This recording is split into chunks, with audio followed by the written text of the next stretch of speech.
I bet even the biggest Universal Studios fans don't know all of these secrets. Hey there, ma'am fam. Welcome back to another one of our secrets videos. These are my favorite kind of videos to film, the series where I show you some of the hidden details, secrets, and Easter eggs that make these parks so immersive. Today, I'm at Universal Studios Florida, the original park here at Universal Orlando, and we've done several secrets videos here before, so I have dug even deeper to find even more of those amazing little details that we all know and love. So come along with me on this chilly day, and let's warm up with the magic and the wonder of Universal Creative's genius. I'm so cold. It's actually cold here today, like low 40s cold, which I know if you're from somewhere that's not Florida, you're probably laughing at me right now, but I didn't sign up for this. There's a reason I live in Florida, and my body's not used to this, not to mention the fact that there's literally no sun, it's so overcast, and it's drizzly right now and incredibly humid, so it makes it even colder. But no matter, we're still gonna have a great day because it's always a great day when you're at a theme park, right? First stop, we're headed to Illumination's VillainCon Minion Blast. This is one of the newest attractions here at Universal Orlando. This is a shooter-style attraction where you're gonna pick up a blaster, and that is your tryout to join the Vicious Six. It is themed after the villain convention as seen in the movie Minions, and as you enter, there's a really fun detail where you can see this sign that says, all non-ticket holders will be vaporized. We apologize for any inconvenience. But what I'm able to hear today, since it's a little bit quieter, is it scanning different people, and it's saying things like, didn't cheat on their taxes, you're not admitted. Steals food from the office fridge, very evil, come on in. So stop there and listen if you have a second. Puts empty containers back in the fridge. Classic evil. Welcome to VillainCon. But of course there are tons of different Easter eggs for the Minion and Despicable Me universe, and just funny things that you can see that you might notice if you were at a convention for bad guys. I personally like looking at all the different vendor booths, like Malicious Motors right here, how to villainize your car, and a lot of people notice these different color swatches that they have to pimp your villain ride, like Cherry Bomb Red or VillainCon Orange, Counterfeit Green, Invisible Clear Coat, Bulletproof Purple, but not a lot of people notice they also sell air fresheners by the brand Awful Aromas, and they include delicious scents like New Getaway Car Smell, Pit of Acid, and Poisonous Gas. Additionally, if you look here on the dashboard, you've got the speedometer right here, which is set to 67.9 miles per hour. That is a nod to the fact that Universal Studios Florida, this park opened on June 7th, 1990. You can also check out Unlawful Outfitters, where you can see all kinds of weapons and accessories for whatever your choice of villainy is. Particularly, though, here, I love to draw your attention to these ski masks, which are worn by the family at the beginning of Minions. Another fun Easter egg. And I love that of all the scents right here, we do have banana, because we know who loves that smell. Banana. And if you take a look at the blueprints behind, you may notice some things from the Minion franchise, particularly Gru's fart gun. You've also got the cookie robots, which is from the first Despicable Me movie, because Dr. Nefarious got confused and he built cookie robots instead of boogie robots, which you can actually see his prototype here as well. Mint Microchip, Chocolate Corruption, Oatmeal Assassin. I do think I would fall for a Mint Microchip, I gotta admit. I also do love the idea that the boogie robots, the version is here, but I like that it's the funk capacitator instead of the more famous flux capacitator from Back to the Future. And then just everything you read is funny. Like, here's the event map, and you can see the different booths and locations. Some things I enjoy, Doomsday Device and Storage Area, the Lethal Lounge, Autograph Alley, Forgeries Encouraged, and the False Sense of Security Room. But the Despicable Me movies aren't the only Easter eggs and references to movies you're gonna see in VillainCon. If you watch the TVs outside in the outdoor queue, you're gonna see some nods to some other famous Universal movies, particularly when they show you the ad for the cosplay costume. You can see Minions and other folks dressed up like Dennis Nedry and the Dilophosaurus from Jurassic Park, the classic monsters including Dracula, Creature from the Black Lagoon, Bride of Frankenstein, Invisible Man, and the Wolfman. You've got a kid dressed up like Bruce the Shark from Jaws, obviously my favorite, as well as someone dressed up as Mother with the knife from Psycho.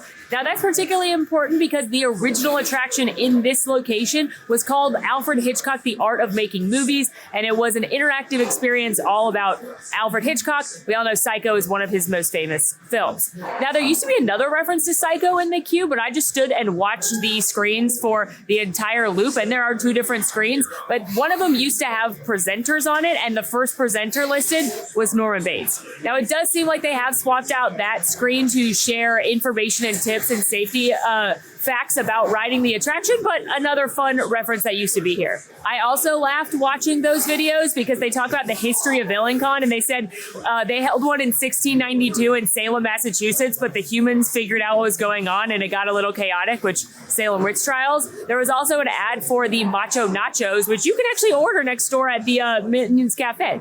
Long story short, this queue is full of fun little details and Easter eggs. I encourage you to take a minute while you're walking around to get a giggle at some of the funny evil puns and jokes. Like, again, I just noticed this. Christmas version? Almond?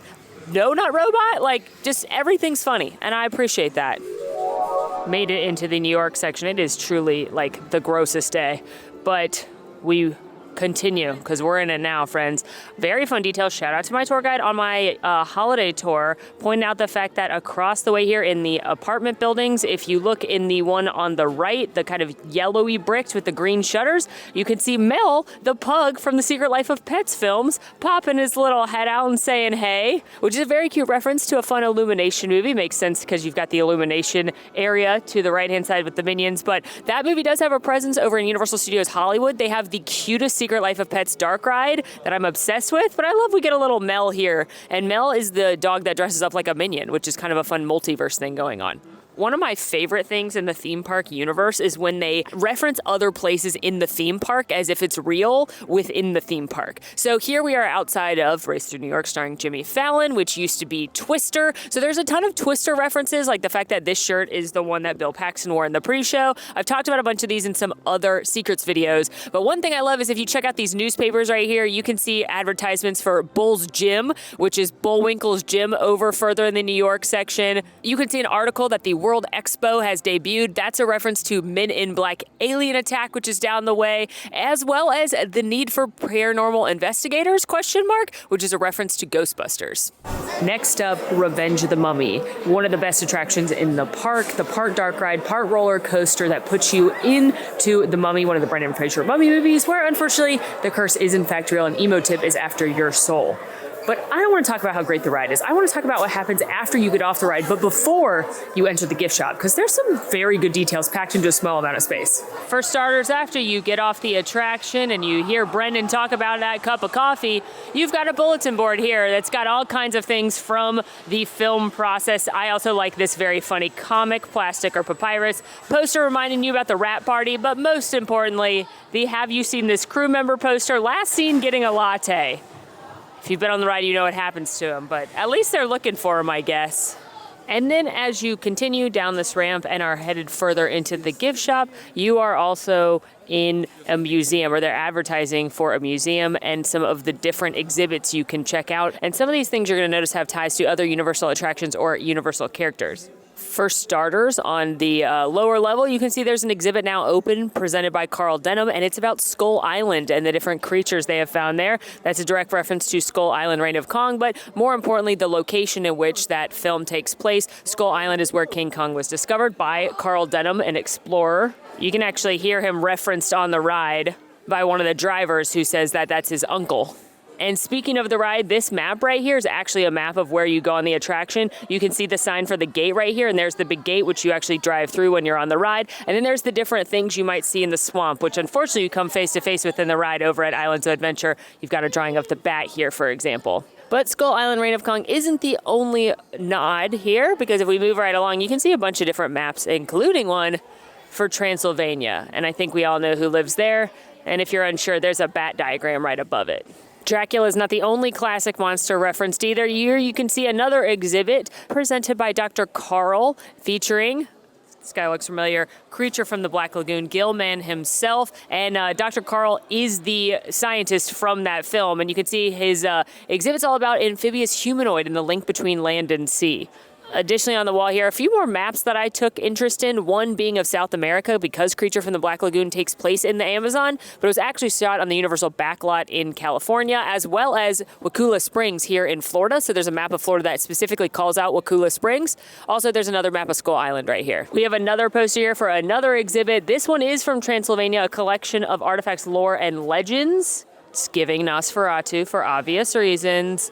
Not just the mustache. And then we have one more I just noticed, which is another Carl Denham exhibit. It is the mysterious things in ancient Egypt, and the poster's ripped, and it feels like someone's watching me, which doesn't feel good.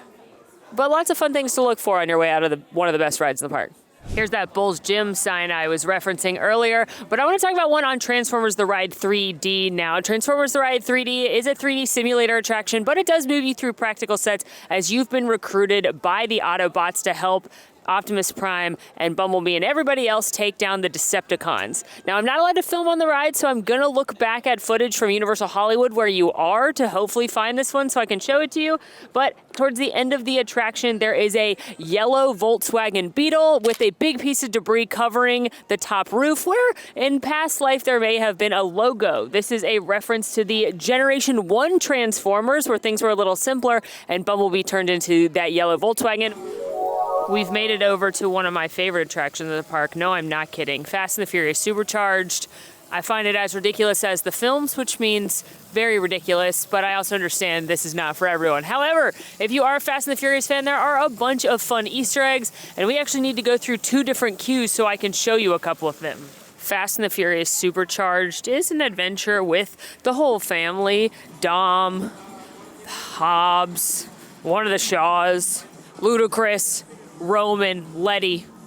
And I'm going through single rider right now, which I don't actually recommend because one, this ride doesn't normally get that long of a lines because not a lot of people like it. And 2, it cuts off the pre-shows, which I find to be hilarious. However, one of the best Easter eggs in the park is in here, and I noticed another detail the other day. As far as the best Easter egg goes, I know I've talked about this in other videos, including other Secrets videos. I try not to repeat the secrets from Secrets video to Secrets video, but this one's too good not to share again. If you look right here at the trophy case of all the pink slips and the different keys they've collected, 1, there's a nod to Earthquake, which is one of the former residents of this building. 2, you can see references to very famous cars throughout movie history, including here with the rubber chicken key. This is Arthur Weasley. You can see he was the owner. That's the Ford Anglia, the flying car from Harry Potter. This one's Bo Bandit Darville's Freebird. That's from Smokey and the Bandit. And this one with the DeLorean keychain is for the DeLorean. You can tell that because the registered owner, Emmett Brown from Hill Valley. But the detail I noticed the other day made me laugh out loud. And it's a reference to one of the best parts of the movie. And just the fact that The Rock and Vin Diesel hate each other. This whole wall is them making fun of each other. Like, shut up, Hobbs, from Dom, who's Vin Diesel. And then here you've got the baby oil pointing at Hobbs, which is a reference to a specific joke in Fast and Furious 6. And it goes with this note card right here, which actually the insult was not at Dom Toretto. At the end of Fast and the Furious 6, Hobbs is showing up for the family barbecue. Roman and Tej are having their Coronas, and Roman says, "Better hide your baby oil." And Hobbs says, "Better hide that big ass forehead." I was just joking. Which causes Tej, Ludacris, to spit take because that was ad-libbed by Dwayne "The Rock" Johnson. So I love that this is here to reference that very specific part of the movie. But more importantly, I love the fact that we're at Universal so they can write ass on things. I love both very much. Don't get it twisted. I just think it's funny when sometimes you can tell Universal's demographic, especially on this ride, and that they cater to an older audience than their counterpart with the mouse. Also, because you missed the pre-shows, they kind of try to clue you in here, telling you what's going on. And what's going on is that you are worried about Owen Shaw. He's coming after you because there's an informant. But if you take a look at the other members, names of others at large, these are Universal creative members and Universal executives, including the CEO, Mark Woodbury. Back in the regular queue. Actually, some of the things I want to see are over there, but the queue's not full enough for me to be over there. So I may ask this team member if I can go look. Please hold. Shout out to team member Joe for removing the rope so I could come look at some of these details. Friendly reminder, don't go places that are chained off or roped off. They're done that way for a reason. It could be a safety reason, it could be an operational reason. But if there is something you want to see that's roped off, speak nicely to a team member, and maybe they will be able to accommodate you if they're not busy or something. But a couple of different details. For starters, I know I've talked about this before, but I wanted to make one thing very clear. Right here's a jacket from for a disaster, which was another resident of this building. It was earthquake and disaster prior to it being Fast and the Furious. And there's a team member name tag right there for Lewis. And it was brought to my attention that that team member actually is very unfortunately one of the team members who lost their lives in the Pulse Massacre. There's a tribute to those team members over by the Horror Makeup Show, but I didn't realize this name tag was his. So I just wanted to make sure I made that additional detail known and just let you guys know that that was here. It can be hard to add things like that into videos because I don't want to make it seem trivial that Lewis's name tag is here or that his name tag being here is just as fun as, you know, the other whimsical details I'm sharing, but I also want to make sure that we share that this is here and why that is here, and I would feel like it's a dishonor to his memory to point out that jacket in a previous video but not explain why. In previous Secrets videos, I've talked about the different cars that are in the queue here. Like this is one of Brian, Paul Walker's cars, the piece of it. Also the cars in the queue were actually screen used. But now I want to talk about the license plates, because if you look back here, there are some famous cars throughout history. For example, THX-138 is a reference to a car from American Graffiti, George Lucas's American Graffiti, and AIFOOM, license plate from the Ferrari in Miami Vice. They also used to have the most famous license plate, the Out of Time license plate from the DeLorean, but I don't see it here anymore. And I talked to the team member, and he said that it may have gotten moved when they reset the queue for Halloween Horror Nights and just never put back. Speaking of Halloween Horror Nights, you can see that Frankenstein drawing right there. That is a reference to the fact that previously Beetlejuice's Graveyard Review was here, which was a show that featured Beetlejuice and some of the classic monsters singing and dancing, which is why there's also a little Beetlejuice right here, which I've pointed out before. I didn't see that show when I was here in Florida, but I did see it in Japan this last trip there, and wow, what a treat. All right, back where I need to be to enter the pre-show. And you can see here that they've got some lockers, and they've been claimed by different members of the family. Roman, Tej, Brian, Mia. Also note this Humphrey truck light sign. That is a nod to Tony Humphrey, who's a part of Universal Creative, and he's a senior lighting manager. So it makes sense that he would be own the truck lights brand as well. Just finished the 2 pre-shows, and they really are so funny. It is my dream job. If I was going to work at Universal for a day, I'd want to be Pat or Jamie. But I have always looked for this one Easter egg ever since I saw it online, and then I couldn't see it in real life. I think they changed it, but I just naively hope maybe they'll bring it back. But in the second pre-show in the War Room, there's a list of all the known suspects, the known criminals, and they used to have it say Walter Elias, which is a nod to, or a joke, I guess, about Walter Elias Disney. I still have never seen it. I think they took it off. But what I did notice is that they highlight certain people and then they show their picture. Those are all Universal Creative folks again. So Gregory Hall, you see lots of Easter eggs for him. He's got an Easter egg in Velocicoaster and Transformers, like the dream. But I love when they reference the crew that worked on these things because they work so hard to make these attractions. You bet your bottom dollar, if I worked on a ride, I would absolutely hide myself in there somehow. And the last detail I got for you here in the load area, you can see folks are loading on those parting buses, but take a look at the sign across the way here that says District Number 18, Embarcadero. That is a nod to the fact that when this was disaster and they had the subway disaster, which they still have over at Universal Studios Hollywood on their tram tour where they simulate a flash flood disaster, the subway stop during that attraction was Embarcadero. Made it into my favorite land, the Wizarding World of Harry Potter, where it's getting harder and harder to find secrets to point out because we have shown so many in previous videos. I, at one point, did a video of over 100 secrets just in the Wizarding World. So there is a ton to look for, but you know, at a land this detailed and incredible, you're always going to spot few new things, even if it's just little signage or fun advertisements or things in the windows. This first thing, however, isn't so much a secret detail as it is just kind of a lesser known fact or thing you can do. Did you know you can go up these stairs? Clearly, literally no one here today knows.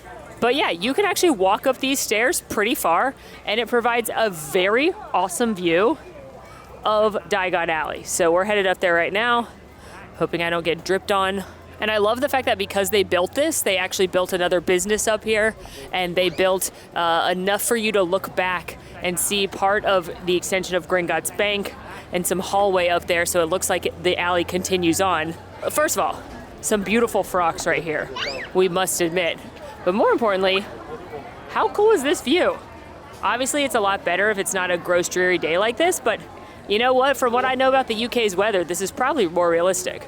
And whilst I don't know if Dragon's breathing fire today because of the weather, she's very considerate and doesn't want to blow fire if it's too cold or too windy. I have seen her blow fire from over here before, and it's very cool. So this is a good spot to kind of come, get a good photo, or maybe grab a butterbeer and enjoy some muggle watching. One reminder I have in all lands, but especially this one, is to look up, because you never know what you're going to see, what kind of details are going to amaze you, whether it be something poking in a window or perhaps an advertisement. Like I love this one right here for Sleek Easy's hair potion, because in the book, that is what Hermione uses to do her hair for the Yule Ball before she gets all zhuzhed up for Victor Crumb. She says it's not worth the hassle most days, though. Not so much a secret or an Easter egg, but one of my favorite facades here is the Museum of Muggle Curiosities, because I like to imagine if I was a wizard what I would be curious about from Muggles, much like Arthur Weasley. And if you look in the window here, you can see that they have decided that a lamp, a vacuum, an old-timey radio, a fan, a different lamp, a different radio, a fax machine, another radio, and a microwave are worth examining. Which, you know what, I guess if you're a wizard, you wouldn't, a phone, you would, an electric toothbrush. I guess if you're a wizard, you wouldn't need like electricity, you'd magic cooking. So I find that very funny. But what I do find a little confusing is the amount of radios they have, because wizards themselves use radios. So do they use magic radios and not actually have to worry about radio waves, and therefore they're confused why humans also know how to use radios? And lastly, I've never noticed this trunk right here, even though I've watched the stage shows a million times. I'm probably too busy being dazzled by Celestina Warbeck. But this trunk right here, which does hold props for the shows, has a bunch of bumper stickers on it. Some of them pretty obvious, like Hogsmeade. Some of them a little less obvious, so of course I spent the time zooming in closely on the bumper stickers and confirming what each of them are within the Wizarding World universe. For starters, there is a bumper sticker for Godric's Hollow, a very famous part of the story. It's not only where Harry Potter was born, where his parents were killed by Voldemort, Dumbledore himself lives there, and in Harry Potter and the Deathly Hallows, where Harry and Hermione return only to be attacked by Bathilda Bagshot. Well, it's really attacked by Nagini inhabiting her body, so that's nice. There's also a bumper sticker for Little Hangleton, which is not really mentioned in the movies, but plays a large part of the story in the books. It's where the Riddle House is located, which is a murder there, kicks off Harry Potter and the Goblet of Fire. And in Harry Potter and the Half-Blood Prince, which the book deeply dives into Voldemort's backstory, it is where the Gaunt family's home resides, which ends up being Voldemort's ancestors. There's also a bumper sticker for Upper Flagley, which is in Yorkshire, England. It's a real place, but within the Wizarding World universe, Ron suggests that perhaps Voldemort might have hidden a Horcrux there. He was wrong. Silly Ron. But maybe more importantly, it is home of St. Oswald's home for old witches and wizards, which is a Wizarding World nursing home. And if we must believe that Harry Potter and the Cursed Child is canon, that's where Amos Diggory ends up. And the rest of the bumper stickers are for towns throughout the United Kingdom, but each of them are home to a Quidditch team. You've got Kenmare, sorry, my Irish friends, hopefully you can tell me how to pronounce it, home to the team the Kestrels, Monstrose, where you have the Magpies, the Carefully Catapults, Appleby Arrows, and the Banchory Bangers, a team from Scotland that was forced to disband because their post-match parties continuously got too out of control. The Montrose Magpies must be a favorite of one of the witches or wizards who worked on this land as well, because if you look in the window of Quality Quidditch Supplies, the shop, they have some of the Quidditch team banners, including Montrose Magpies. Working our way out of the Wizarding World. Creature, are you home tonight? Maybe it's too cold even for Creature, which I respect. And I do have to note that I see this bathroom's under construction. This is the last remaining thing from Jaws besides the big Bruce that hangs there. And it's the only place where you could hear the music from Jaws, like 1970s bangers. I wonder if that'll change once this bathroom's done with construction. I hope not.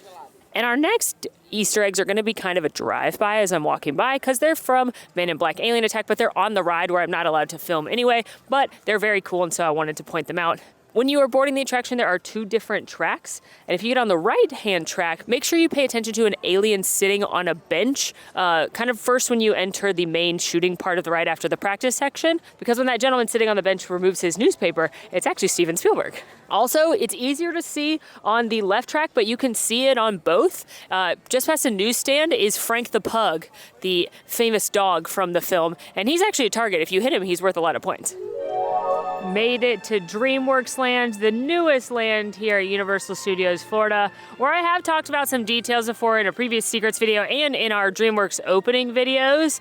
Pointed out a bunch there, but there's one I noticed more recently that I'd love to highlight now. It's about the trolls and being glittery and colorful, which is quite the opposite of the vibe today. One thing though, as we're on the way there, they added this later. I love that they added the frog balloon to the swamp snack sign from the first Shrek, when Shrek and Fiona are having their little romantic time and he blows up a frog to be a balloon for her. I also love the little details on the sign, like the waffle for Donkey, the onion, Shrek loves onions, ogres are like onions, they have layers, the little blind mouse, and the grub, which Shrek enjoys eating. But one thing I'm always amazed by in the theme parks is the attention to detail everywhere. Like in this land, for example, the trash cans are different from the Shrek section to the Troll section to the Kung Fu Panda section. Another thing I always say is not only to look high, but look down on the ground if you want to find Easter eggs. Like here in the Shrek section, you can see all kinds of footprints of Shrek's family, including giant Shrek-sized footprints and little baby ogre-sized footprints. This is like a medium size, so I'm assuming this is Fiona's foot, which is still bigger than mine. But if you take a look at the ground, you'll notice right here as we are exiting Shrek's area and his swamp that we're gonna head into the Trolls area, where not only do you see the bright colors of the Trolls, but the ground itself is actually glittery with little pieces of like reflective metal, plastic? I'm not sure what it is in the ground, but it looks like glitter because we're in the Trolls house. Also, right over here in the Mama Luna Cat Sanctuary, which is from the Puss in Boots movie. I know I've shown this Easter egg in the DreamWorks Land opening video, but it's too cool not to share again. There's a nod to the original occupant of this land. Previously, it was Woody Woodpecker's kid zone, and he had his Nut House coaster. And you can see on this cat up here, Woody Woodpecker perched on his shoulder. And now we're going on an adventure together because I don't think I've checked this out since this land opened. Previously, right here, it was A Day in the Park with Barney, which was a show featuring Barney the dinosaur. And now it is the DreamWorks Imagination Celebration. It's a lot of fun. It's a really cute show with a bunch of characters from DreamWorks, from Trolls and Shreks and Kung Fu Panda. First of all, I just noticed they have Express, which is great. But previously the bathroom was still very themed to Barney. And I wonder if they changed it for DreamWorks. Answer? Yes. I only filmed a clip in there because there wasn't anyone in there, but no longer a Barney bathroom. A fun detail you can look for, I can't access it right now, but the bathrooms back where Blue Man Group used to be, which are now where they house Grinchmas during the holidays, there's a bathroom back there that still had slime on the ground because this used to be home to Nickelodeon studios, like shooting the game shows of my childhood, like Legends of the Hidden Temple, Double Dare. That was all shot right here, so the bathrooms have green slime tile on the floor. Unfortunately, I can't access it right now to check if that's still there.